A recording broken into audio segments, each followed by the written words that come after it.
ഗുരുജനങ്ങൾക്കും സജ്ജനങ്ങൾക്കും എൻ്റെ കൊച്ചു കൂട്ടുകാർക്കും വിനീതമായ നമസ്തേ. നമുക്ക് ഈ ആഴ്ച ഒരു കഥ കേട്ടുകൊണ്ട് തുടങ്ങാം. പണ്ട് ഒരു വനത്തിൽ വന്യജീവികളും നാട്ടുജീവികളും ഒരുമിച്ച് പാർത്തിരുന്നു.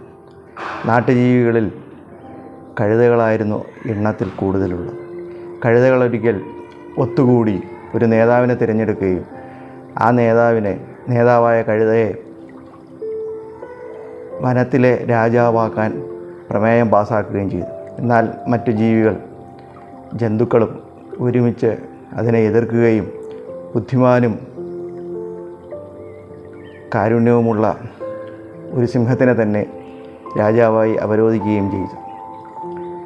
നീണ്ടുനിന്ന വെറുക്ക് ശേഷം തിമിർത്ത് പെയ്ത മഴയിൽ ആ വനം പുതിയ പുല്ലുകളും സസ്യലതാദികളും തളിരിട്ട് ഹരിതാപമായി. പിന്നെയുള്ള നാളുകളിൽ ആ മൃഗങ്ങളുടെ എല്ലാം ചർച്ചാവിഷയം അവർക്ക് വന്ന ഈ സമൃദ്ധിയെക്കുറിച്ചായിരുന്നു. ഒരു ദിവസം ഒരു മുതിർന്ന കഴുത തൻ്റെ സുഹൃത്തായ പുലിയോട് പറഞ്ഞു, ചങ്ങാതി, നമ്മളെത്ര ഭാഗ്യമുള്ളവരാണ്. നമ്മുടെ വനം നോക്കൂ, എത്ര ഭംഗിയായി നീലിമ പുതച്ച് നിൽക്കുന്നു. പുലിക്ക് ആദ്യം മനസ്സിലായില്ല, നീലിമയോ? അത് ഇങ്ങനെ ചിന്തിച്ചു. ഉടനെ കഴുത പറഞ്ഞു, ആ പുൽമേട്ടിലോട്ട് നോക്കൂ, പുതുതായി മുളച്ചു നിൽക്കുന്ന തഴച്ചു വളർന്നു നിൽക്കുന്ന പുല്ലുകളെല്ലാം നീല നിറത്തിൽ എത്ര ഭംഗിയുള്ളതാണ്. അപ്പോൾ പുലി പറഞ്ഞു, സുഹൃത്തെ, പുല്ലിൻ്റെ നിറം നീലയല്ലല്ലോ, പച്ചയാണല്ലോ. എന്നാൽ കഴുതയാവട്ടെ മറിച്ചാണ് പറഞ്ഞത്. അല്ല, പുല്ല് പച്ച നിറമില്ല, നീലയാണ്. ഇവർ തമ്മിലുള്ള പൊരിഞ്ഞ തർക്കമായി. ഈ തർക്കം ഒരു ദിവസമില്ല, ഒരാഴ്ചയോളം നീണ്ടു നിന്നു. ഒരാഴ്ച കഴിഞ്ഞപ്പോൾ അവർ രണ്ടുപേരും തീരുമാനമെടുത്തു, അടുത്ത ആഴ്ച സിംഹരാജാവിൻ്റെ കോടതി നടക്കുമ്പോൾ നമുക്ക് അവിടെ പോയി ഇതിനൊരു തീർപ്പ് കൽപ്പിക്കാം എന്നായി. ഇരുവരും സമ്മതിച്ചു. അങ്ങനെ ആ ദിവസം വന്നെത്തി. അവർ രാവിലെ തന്നെ സിംഹരാജാവിൻ്റെ കോടതിയിലെത്തി. കഴുത സിംഹരാജാവിനെ താഴ്ന്ന് വണങ്ങിക്കൊണ്ട് പറഞ്ഞു, മഹാരാജൻ, കഴിഞ്ഞ ഒരാഴ്ചയായി ഈ പുലി എന്നെ ആക്ഷേപിക്കുകയും അധിക്ഷേപിക്കുകയും ചെയ്തതാണ്. ഈ പുല്ലുകളുടെ നിറം നീലയാണെന്ന് ഞാൻ എത്ര മനസ്സിലാക്കാൻ ശ്രമിച്ചിട്ടും അയാൾ സമ്മതിക്കുന്നില്ല. അങ്ങ് തന്നെ നോക്കൂ, ഈ കിളിർത്തു നിൽക്കുന്ന പുല്ലുകളുടെ നിറം നീലയല്ലേ? സിംഹം ആശ്ചര്യത്തോടുകൂടി ചുറ്റും കണ്ണോട്ടിച്ചു. എന്നിട്ട് പറഞ്ഞു, അതെ, നിങ്ങൾ ഈ പുല്ലുകളുടെ നിറം നീലയാണെന്ന് പറയുകയാണെങ്കിൽ അത് നീല നിറം തന്നെ. ഇത് കേട്ട കഴുത തുള്ളിച്ചാടി പുലിയോട് പറഞ്ഞു, മടയാ, രാജാവും പറഞ്ഞത് കേട്ടോ, പുല്ലിൻ്റെ നിറം നീലയാണ്. എന്നിട്ട് വീണ്ടും സിംഹരാജനോട് കഴുത അപേക്ഷിച്ചു, കഴിഞ്ഞ ഒരാഴ്ച എൻ്റെ ഉറക്കം നഷ്ടപ്പെടുത്തിയ ഈ പുലിയെ അങ്ങ് ശിക്ഷിക്കണം എന്നായി. സിംഹരാജൻ ഉടനെ തന്നെ പുലിയുടെ ശിക്ഷ വിധിച്ചു. 3 ദിവസം വനദേവതയുടെ അമ്പലത്തിൽ പോയി അവൻ മൗനവ്രതമിരിക്കട്ടെ. നിങ്ങളാരും അവനോട് സംസാരിക്കാൻ പോകരുത്, അവനും നിങ്ങളാരോടും സംസാരിക്കരുത് എന്ന് പറഞ്ഞു.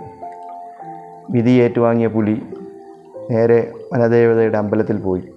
3 ദിവസം മൗനവ്രതമിരുന്ന് ശിക്ഷ പൂർത്തിയാക്കി മടങ്ങിയ പുലി നേരെ ചെന്നത് രാജാവിൻ്റെ അടുത്തായിരുന്നു. അവിടെ ചെന്ന് പുലി സിംഹത്തിനോട് ചോദിച്ചു, രാജൻ, ഈ പുല്ലിൻ്റെ നിറം പച്ചയാണല്ലോ, പച്ചയല്ലേ എന്നും ചോദിച്ചു. അപ്പോൾ സിംഹം പറഞ്ഞു, അതെ, ഈ പുല്ലിൻ്റെ നിറം പച്ചയാണ്. പക്ഷേ 3 ദിവസം മുമ്പാണല്ലോ ആ കഴുതയോട് കൂടെ നിന്ന് കഴുതയുടെ പക്ഷം നിന്നിട്ട് ഇത് നീല നിറമാണെന്ന് പറയുകയും എന്നെ ശിക്ഷിക്കുകയും ചെയ്തത്. അപ്പോൾ സിംഹം പറഞ്ഞു, അതെ, നിന്നെ ഞാൻ ശിക്ഷിച്ചു. എടാ, നീ ഒരു പുലിയാണ്. നീ നിസ്സാരക്കാരനായ കഴുതയുമായി തർക്കത്തിൽ ഏർപ്പെടുക എന്നത് തന്നെ തെറ്റ്. അതും ഒരാഴ്ച ഈ നിസ്സാര കാര്യത്തിന് വേണ്ടി നീ തർക്കിക്കുകയും കൂടാതെ എൻ്റെ സമയം കളയുന്നതിനായി നീ കോടതിയിൽ വരികയും ചെയ്തു. നീ ഇത്ര മഠയനാണോ എന്ന് ചോദിച്ചു. തൻ്റെ രാജാവിൻ്റെ യുക്തിഭദ്രതയിൽ അഭിമാനം തോന്നിയ പുലി അദ്ദേഹത്തിന് നന്ദി പറഞ്ഞ് അവിടെ നിന്നും യാത്രയായി. നമ്മളും ഇങ്ങനെയാണ്. നിസ്സാര കാര്യങ്ങളിൽ വ്യാപരിച്ച് നമ്മൾ സ്വയം തെളിയിക്കുവാനും ഡിഫെൻഡ് ചെയ്യുവാനും ഒഫൻഡ് ചെയ്യുവാനുമൊക്കെ ശ്രമിക്കാറുണ്ട്. സത്യത്തിൽ എല്ലാ യുദ്ധങ്ങളും നടത്തേണ്ടതല്ല.